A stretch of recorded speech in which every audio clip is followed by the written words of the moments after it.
Good afternoon, everybody. Everybody in the back of the room, everybody doing okay? You want everybody stand up for just a second? You've been sitting for a few moments. Stand up, if you would, please, everybody. Raise your hands to the ceiling. Stretch. Turn and wave at your neighbor. Look really silly. All right, have a seat. Be comfortable. I'm Nicholas Johnson. I'm the Chief Evangelist at Kahua. We're a project management information system, platform-based, FedRAMP authorized. I'm not here to tell you so much about Kahua as about some new technologies that will help you improve the quality of your data. So I've got some wonderful experts with me today. I'm going to ask the team, beginning with you, Manny, would you introduce yourself? Tell us a little bit about your role in your organization. So I'm the CEO of the retired CIO of the SCA. I've recently retired, but I was the Chief Technology Officer for the School Construction Authority as well as for other organizations. And I did 35 years with government in general. Yeah. Hi, my name is Kisok Chan. I lead digital advisory services at STV. It's a national team. The term may be not familiar to you. So it's basically centralized digital experts around, all the way from GIS to PMIS to BIM, VDC, asset management. We basically have a group of digital experts supporting and configuring solutions for our clients. And hello, I'm Mark Lupkin. I'm also, like Manny, a retired consultant. I spent 20 years at Deloitte, one of the leaders of the infrastructure practice, led the infrastructure business at Turner & Townsend, and now I'm acting as an advisor to Stellar. So appreciate you being here today. All right, Mark, I'll come right back to you. Just briefly, tell us a little bit about what you do after work. Well, as I've been telling people, the plane is on an approach into the runway. It's not over. It's not yet. Not at 50,000 feet. It's not in the hangar yet, but it's on the way down. So I like to ski. I like to ride bikes and kind of take it easy. Excellent. Kisok? I must say, I look up information on how to retire the right way. So perhaps I could get some advice from you. So Marco and I are not the people you talk to. Manny, what about yourself? A little bit about your personal life. So on Monday, I spent the day rebuilding my heating system. And so we do a lot of that home improvement stuff. You're still in the construction business. Yeah, Okay. Kind of in the construction. But, we enjoy doing things in and around New York. And we're here. And I enjoy welcoming my children back home after they've moved out. So that's always fun. So that's what we do. All right, folks, we've got 3 different technologies we want to talk to you about today. I'm going to do my best not to use my Southern accent and speak more like a New Yorker and be very fast. We've got a lot to cover, so we will be glad to talk with you afterwards if we cover this too quickly. The 3 things we want to talk about are technologies called connected PMIS networks, asset-centric project management, and vertical-specific PMIS. I'm going to start with that one. It's the easiest, the simplest. We'll just spend a minute here. It simply means that a project management information system needs to work for the audience that uses it. So a subcontractor's project management tool needs to work for a subcontractor's business organization. General contractor's tool needs to be built to work for a general contractor, and an owner's tool needs to work as an owner would. And an owner of a K-12 school systems needs to work different from a hospital authorities or a military installation. Tools need to work specifically to the end user. Otherwise, they're of no benefit. We're going to talk about connecting these tools. It would be no value to connect an owner's project management tool for a subcontractor. They still can't use it. It's great that they can talk to one another, but they can't use it if it doesn't work for them. That's as much as we'll say about that. Now we are going to talk about this connected PMIS network train of thought and this technology that is now actually being put in place. Kisok, I want to ask you to join me on this conversation. We've got a story that your organization, STV, is actually trailblazing for the Houston Airport Authority for your United Airlines project. But first, tell me a little bit about what does it work when PMIS systems are used by each different organization and they don't talk to one another. Absolutely. What's the problem that we've been trying to solve for 27 years now? So before we actually get into that bigger problem, specific problems about PMIS, I do want to sort of talk about this concept of connected data. I think if we start from the broader perspective and come into the PMIS, I think there'll be more relevance to our discussion point. So what we're having issues in the in general industry, including ourselves in the built environment, we all recognize that we've got data silos everywhere. The question now comes down to how, as an owner, you should be driving leveraging data for your own information management systems, inclusive of everything that's going on from planning to constructions to asset management perspective. But what I'm going to actually drive through the story is through the specific component of where we're actually having issues with PMIS as of today. So today, what we got is that we've got a very good example cases of larger program. You've got multiple PMI systems incorporated into your program management just because, as an owner, you may have a procure system for you to work with your vendors. As a GC, you may have your own system that works within your subs, including yourselves. As engineering firms, same exact thing may happen. So what actually happens is that you've got multiple data entry points that's going on from the owner's requirement perspective, as a GC perspective, as a lead engineering perspective. So what actually goes through is that, if you could go to the next slide, what actually happens, I'm sorry. What actually happens is the problem is that you've got a person managing multiple systems representing on the owner side as well as GC side. So you've got duplicate of personnel who's actually managing these different data sets. What's causing all this problem is data is not speaking to each other. The systems are not speaking to each other. So you end up procuring multiple systems. You're ending up procuring multiple personnel to manage all the systems. So what's actually happening with the Houston is working with Kuwa on this innovative process of making those systems to talk to each other. So what this simply means is that we've got a person who's entering the data from the GC perspective. That exact data is just transferred to the owner side without having to duplicate the entry point. So this actually has multiple benefits in terms of saving time, saving cost, and moving the project most efficiently in terms of how to transfer the data as ownership. So in one case, you've got a connected PMIS. So in this case, it was Clark Construction is working. They own a PMIS, and United owns a PMIS that STV manages for them. Clark uses their own system optimized to their business processes. They put their information in there, and when they hit a submit button for whatever the transaction is, it goes into the owner's system. Clark doesn't have to go in and put it in there twice. Correct.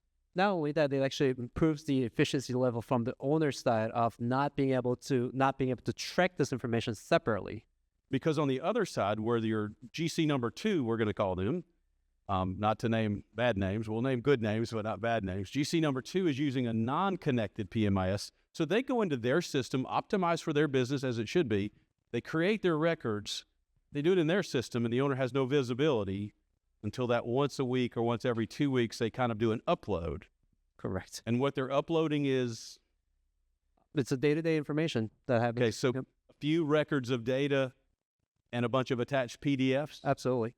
And you can't mine data in PDFs the way you can in a database. Correct. So what you're getting takes a lot longer to get, and it's of really poor quality from the owner's perspective. And by the way, GC number 2 has to do it twice, even though they're doing a minimal amount on the owner's side. It's still extra effort on their part that they'd rather not have to do. Correct. What's been the reaction of the team from Clark using this technology? Positive. They are willing to work with our team better than before because it eliminates the entire process from their side. Now, I'm an adult.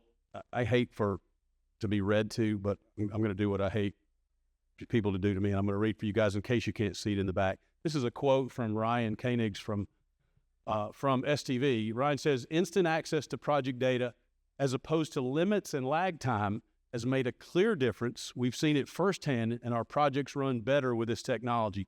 Ryan told me a story about the GC number 2.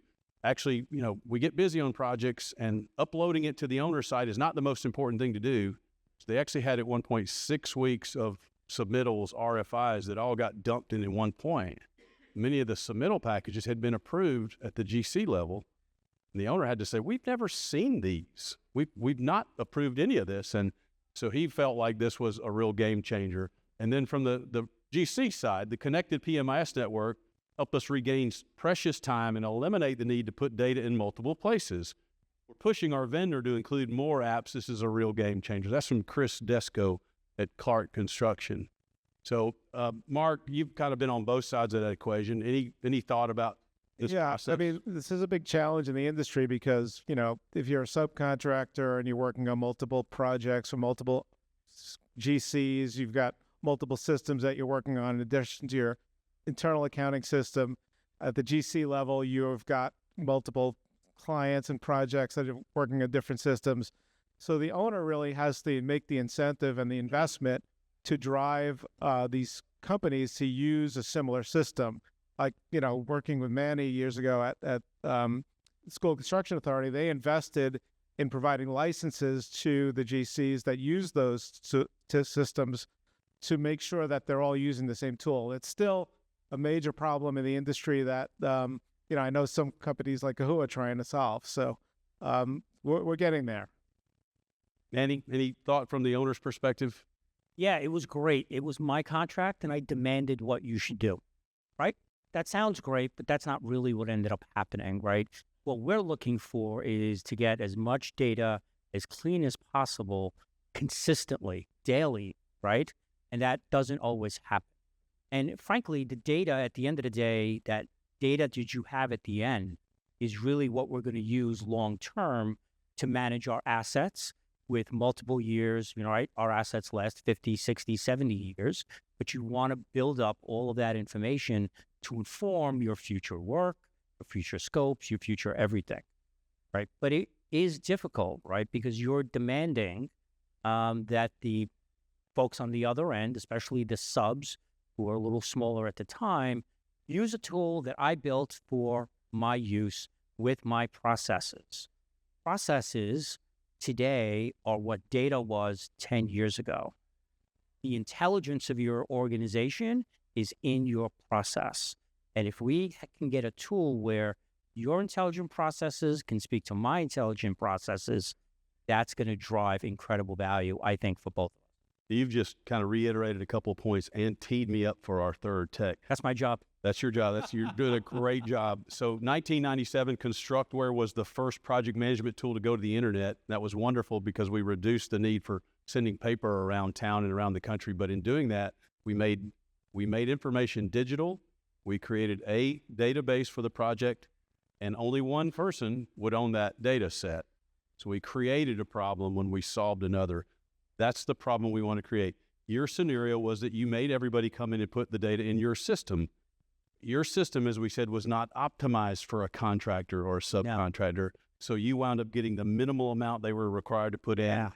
And they still had to put it in their own system to manage their own business. And on top of that, right, we're sending out so many notifications about things that people have to act on, right? RFIs, bulletins, all, you know, paper, payment. We're sending out all these notifications, which if that stuff had resided in their system, it would have been much easier for them to react to instead of reacting to hundreds of emails, especially on large projects.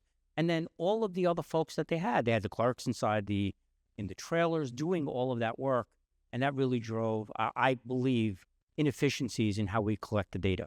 So for your benefit, for the audience benefit, what we're saying is that you can now have a PMIS that is geared towards your business. You can have PMIS speak to other PMIS.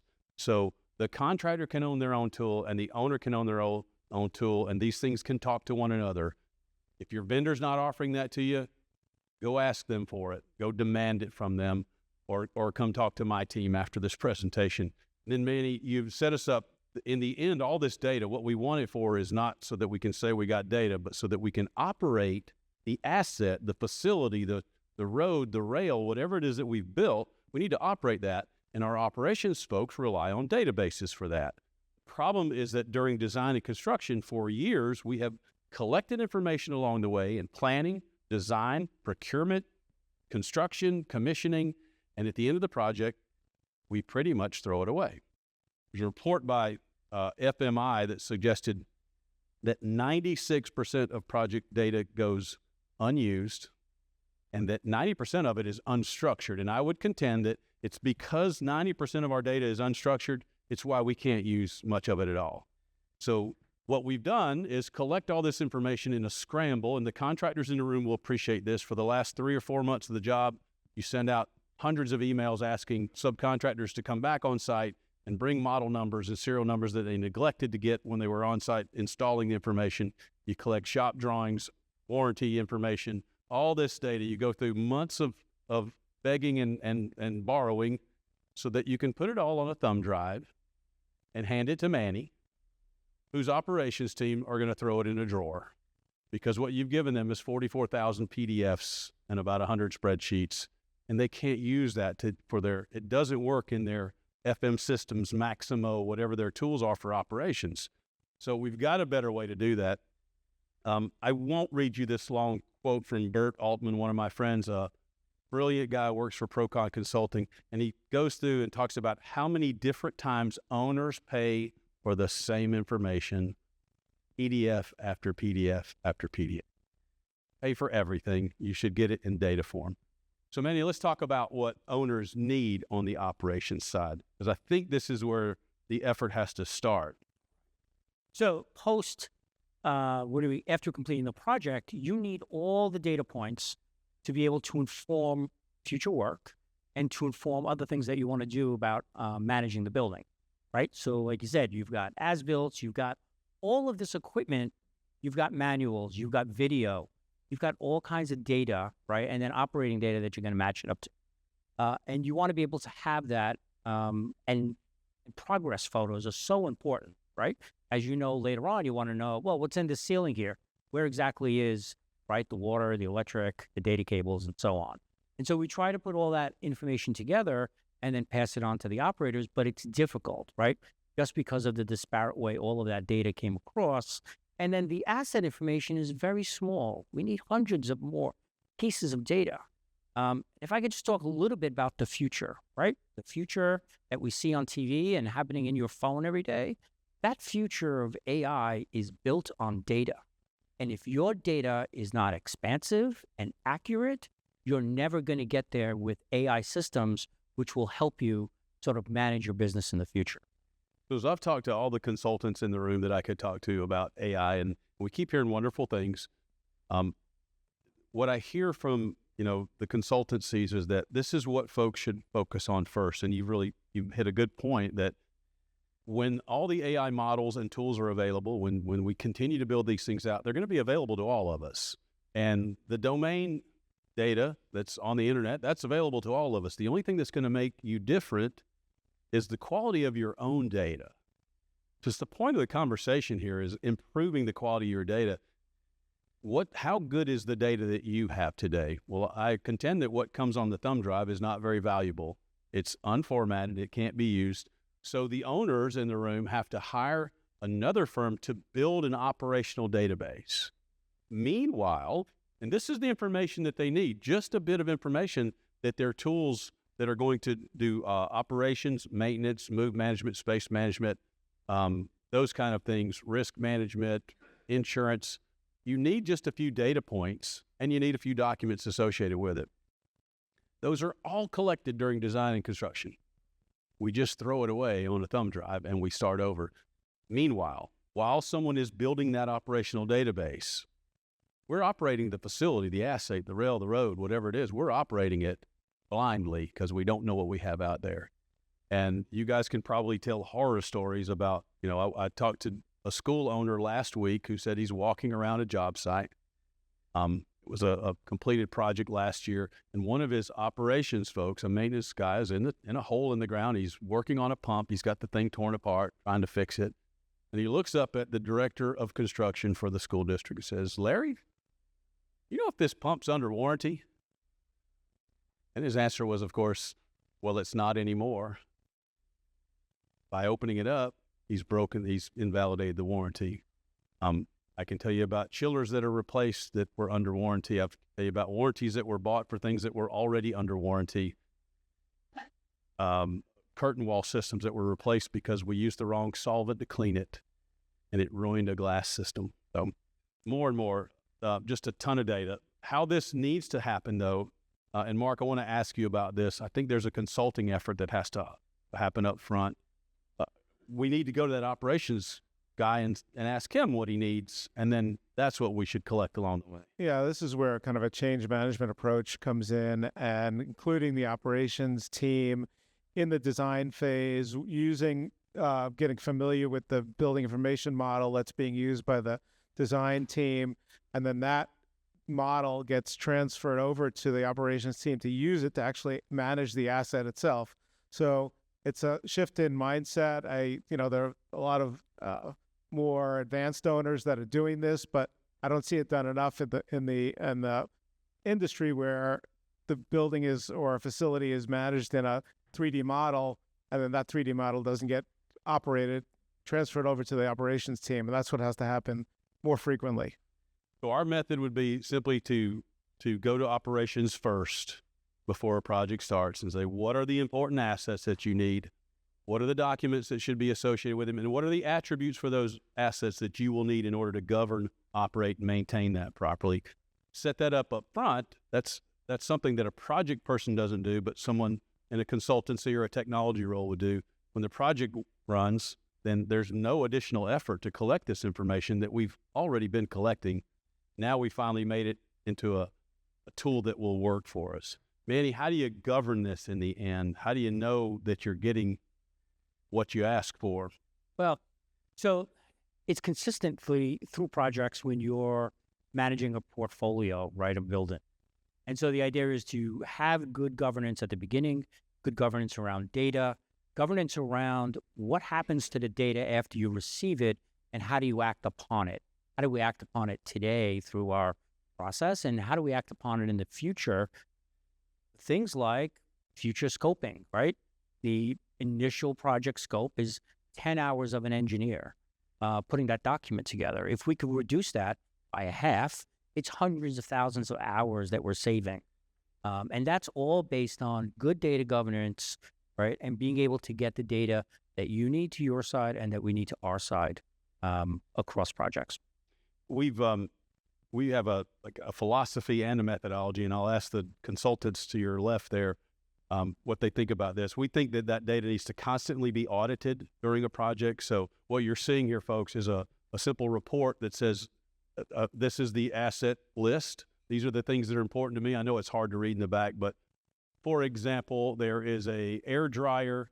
I need 44 pieces of information. I've collected 22 so far. The system's tracking these automatically as we're walking through these phases of a project. I've got an O&M manual. I do not have the cut sheet. I do have the warranty information. So now when a payment application comes to me, Manny, I'd get your take on this. I'm a subcontractor. I've installed the 6 air handlers. I'd like to get paid now. That's great. Give that to your GC and let them ask me for it. But when you do that, I've got to make sure that you've handed over the manuals, you've handed over the videos on how to operate the item, that you've handed over all the metadata about that piece of equipment so I can hand it over to the operations. So you want to see all green on this list before you're going to pay that payment up. Green is good. Green is good. Okay, excellent. So folks, we'll wrap up this way. What we're talking about is a technology that allows everyone to own their own project management tool, a technology that will automate the collection and handover of asset information that the owner-operator desperately needs when they open that facility, that asset, whatever it is. That's there. If your PMIS vendor is not talking to you about that, go talk to them about it. Demand that. That technology lives today. You don't have to do it the old way anymore. These are examples of projects that are using these tools today. Quote from my friend Brian Ellsworth is the director of construction at the Mayo Clinic. Brian says, we wish we would have started this process sooner. Everyone involved in this effort sees major benefit of this new asset-centric offering. And here's my friend Larry Adams, who simply, I will cut this short, says for 50 years he's not seen anything that's going to change the paradigm the way that this asset-centric approach is. All right, guys, kind of final thought. We can now provide a tool that works for each person on the project, works the way that their business should work. And we can connect those tools so that they only have to do it one time in one place, and that the tools will talk to one another. And now we're collecting the asset information that the owner needs in a really efficient way, automating an instant handoff of that information. Put all these things together, and what's the value of the data that we now have versus what we used to have? I'll ask you that, and just any final thoughts you have on what we can do to improve the data that we hand over on a project. like I said before, just the value is to be able to operate and maintain that facility in a cost-effective way, and having the data integrated from design, construction to operations is the key. That's the tool that we need. Just add one thing on the governance side of the things. We in our industry, we leverage so many different systems and tools at hand. Setting up the right governance in the beginning will make us connect the data, to connect the PMIS. All of that will be connected to us to better operate. Excellent. So PMIS doesn't live on its own. It lives within a community of other applications around it. And the better we make that data, the better all of the other systems around it will run, and the better our relationship in the future will be, because you're then operating on our future projects with more accurate data that will help you in bidding on our projects and will help you to execute projects instead of starting every day as Groundhog Day, right? So, folks, because lunch is going to be served now, we'll stay up here on the stage for a few minutes if you want to come up and ask questions. I've asked my associate, Darren Stinson, is one of our partner managers at Kahua. Darren's at the side here, and in the back of the room in the bright blue, Eric Ross. If you have questions, we'd all be happy to help you. So thank you, panelists. I hope this was fun for you. Thank you, folks. We appreciate it.